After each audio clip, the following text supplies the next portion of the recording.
Jadi Allah kalau sudah dia berjanji, maka Allah tidak akan ingkar janji.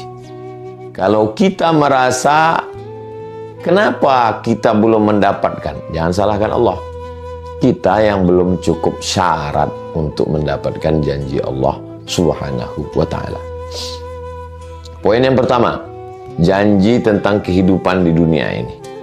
Kenapa muslim itu miskin, susah, melarat, negara berkembang, negeri ketiga, negeri yang kumuh, berapalah yang maju, itu pun karena minyak.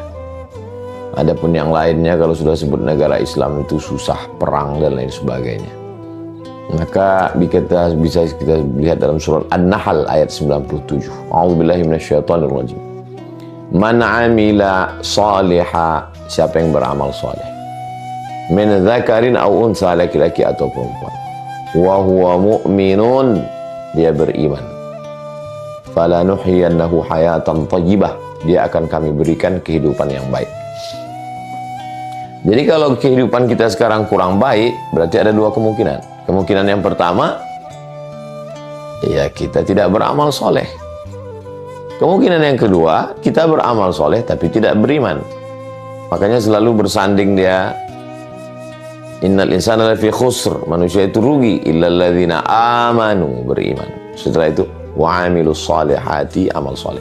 Iman, keyakinan, sifatnya di dalam, motivasi, semangat, tidak kelihatan. Sedangkan amal soleh, action, gerakan, etos kerja. Ada orang yang etos kerjanya mantap, tapi dalamnya kosong. Akhirnya gaji yang didapatkan itu ya untuk foya-foya, mabuk, sakau, pacaran, seks bebas, LGBT. Akhirnya kesepian di dalam keramaian. Angka bunuh diri tinggi, stres, depresi, anxiety, bunuh diri. Apalah artinya itu? Maka tidak bahagia. Tidak hayatan thayyibah. Mungkin negara maju, Amerika, Eropa, Jepang, Korea. Tapi angka pembunuhan,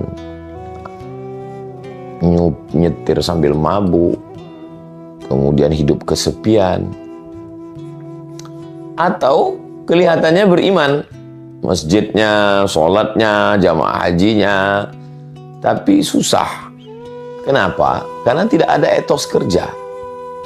Nah, ini jadi saya jumpa dengan salah seorang diplomat kita yang kebetulan bekerja di KBRI, Kedutaan Besar Republik Indonesia di Kuba.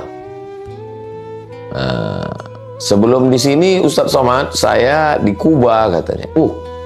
Fidel Castro Pak. Iya, wah sering ngisap cerutu dong. Oh saya nggak merokok Pak Ustadz. Oh gimana? Saya orangnya suka penasaran. Gimana kehidupan di Kuba itu Pak?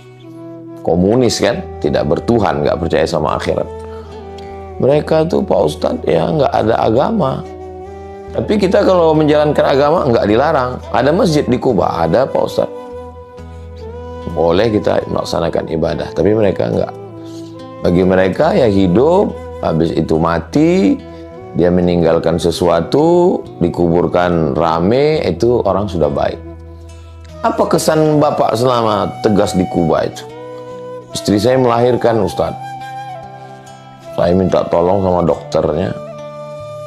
Datang dokter itu nolong 6 orang Ustadz naik sepeda, karena gaji di sana rendah. Berkeringat-keringat itu dokter naik sepeda untuk menolong proses persalinan istri saya. Kemanusiaannya tinggi sekali Ustadz. Kenapa mereka punya kemanusiaan yang tinggi ya? Apa karena Che Guevara? Nah, saya pada baca sedikit tentang sahabat Fidel Castro, Che Guevara, orang kaya, dokter yang lari masuk ke hutan untuk berjuang melawan borjuisme. Karena mereka ini komunis yang membela hak orang susah, proletarian. Jadi boleh jadi juga Ustadz, tapi yang jelas mereka kemanusiaannya sangat tinggi. Coba kita bandingkan, mungkin oknum ya, tidak semua dokter yang malpraktek, ikut membantu aborsi, ketika tertangkap di lantai rumah ternyata banyak janin-janin. sombong, angkuh, kemana kemanusiaannya. Tapi ketika berangkat haji dan umroh, nangis di pintu Ka'bah. Jadi agama itu hanya untuk pembenaran. Saya tidak mengeneralisir kasusnya semua. Terjadi dalam beberapa orang. Ya, dia anggap ini dunia untuk cari duit, halal haram, hantang kromo, bantai saja, riba, sudi, sikut sana, sikut sini, hantam sana, hantam sini. Setelah dapat duit, pergi ke Makkah, nangis di pintu Ka'bah, selesai. Nggak bisa begitu. Itu kedunguan yang dijadikan agama.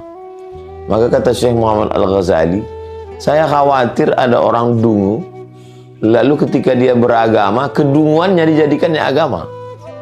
Makanya standar keberagamaan kita itu adalah ati Allah wa ati Rasul, ikut Allah Al-Quran, wa ati Rasul, ikut Rasulullah SAW. Sunnah Nabi, kalau tidak paham, tidak ngerti, ikut al-ulama. Teknisinya itu ulama. Al-ulama warathatul anbiya.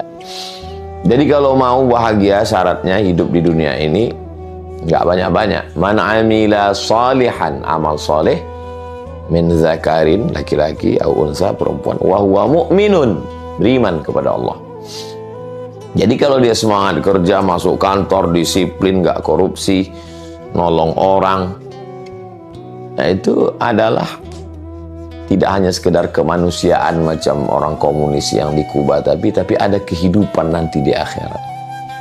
Jadi tidak sesingkat, sependek ini hidup ini. Hidup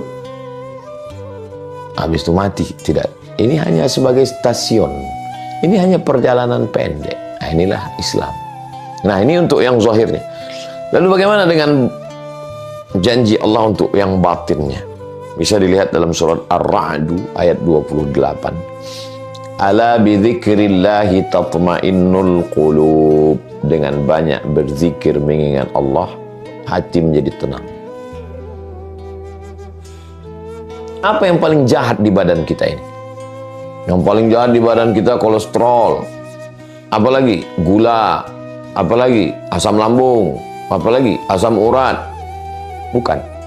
Yang paling jahat adalah pikiran. Nanti kalau begini, tekanan segala macam, akhirnya naik asam lambung, naik asam urat, naik diabetes, gula, naik kolesterol.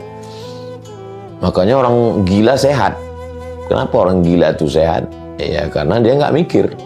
Makan tidur, makan tidur, makan tidur, lebih sehat dia dari kita. Nah, jadi janji Allah Subhanahu wa taala, ala bi dzikrillah tatmainnul qulub. Dengan berzikir hati akan menjadi tenang. Jadi ketika pikiran kita ini banyak, kita memikirkan sesuatu yang tidak mestinya kita pikirkan. Nanti kalau begini akan begini, gini akan begini, ini akan begini, ini akan, padahal tidak separah itu, tidak sedahsyat itu. Jadi kita berusaha, berikhtiar, beramal, beriman, tawakal, berdoa, serahkan pada Allah. Habis itu, ala bidzikrillah, ingat Allah. Subhanallah, subhanallah, alhamdulillah, alhamdulillah, subhanallah, alhamdulillah, la ilaha illallah, Allahu akbar. La ilaha illallah, la ilaha illallah. Allahumma sholli ala sayyidina Muhammad. How you can stop your mind? Bagaimana Anda menghentikan pikiran Anda? Menghentikan pikiran nggak bisa. Tangan ini dihentikan, oke, bisa. Mulut ini dihentikan, tapi menghentikan pikiran. Makanya kata Habib, banyak-banyak sholawat ya. Itu sebenarnya adalah apa kata Kiai? Banyak-banyak tawassulan ila hadratin Nabil Mustafa Al-Fatihah, ila Syekh Abdul Qadir Al-Jilani Al-Fatihah, Syekh Bahauddin An-Naqsyabandi Al-Fatihah. Sebenarnya baca istighfar banyak-banyak, sholawat banyak-banyak, Al-Fatihah banyak-banyak, Allah, Allah, Allah, Allah, Allah 5.000. Itu sebenarnya untuk mengalihkan konsen dari ini ke sini. Karena nggak selesai dengan ini. Nggak selesai masalah hidup ini dengan ini. Maka janji Allah, kalau kau berzikir, hatimu akan tenang. Kenapa saya belum tenang? Ya karena nggak berzikir. Coba beli tasbih digital itu. Di jalan, sambil nyetir, sambil bawa motor. Allahumma sholli ala sayyidina. Itu nggak terasa tuh, nih 100, 200, tiba-tiba udah 1000. Rupanya sehari itu kita udah berselawat 1000. Daripada ngomong nggak tentu arah, daripada scroll. Nah, lalu kemudian yang berikutnya, poin yang ketiga, hidup ini dua, zahir amal soleh, iman, batin hati tenang. Udah. Terus apalagi fase proses level yang akan kita jalani? Mati. Bisa dalam surat, lihat Fussilat ayat 30. Innalladzina qalu rabbunallah, orang yang mengucapkan rabbunallah, Tuhanku Allah. Tsumma istaqamu, dia istiqamah. Istiqamah dia di situ. Senang sholat, susah sholat, lapang sholat, sempit sholat, kaya sholat. Ya, istiqamah. Tatanazzalu alaihimul malaikah, turun malaikat. Waktu sakratul maut itu turun malaikat. Apa kata malaikat? Alla takhafu, jangan kau takut. Wala tahzanu, jangan kau sedih. Ini janji Allah nih. Ternyata orang yang mau mati itu ada dua perasaan. Perasaan yang pertama takut. Takut sakratul maut, takut mungkar nakir, takut pertanyaan, takut azab kubur, takut hari kiamat, takut titian siratal mustaqim, takut hisab, takut masuk neraka. Janji Allah, kalau kau istiqamah, alla takhafu, jangan takut. Yang kedua, sedih.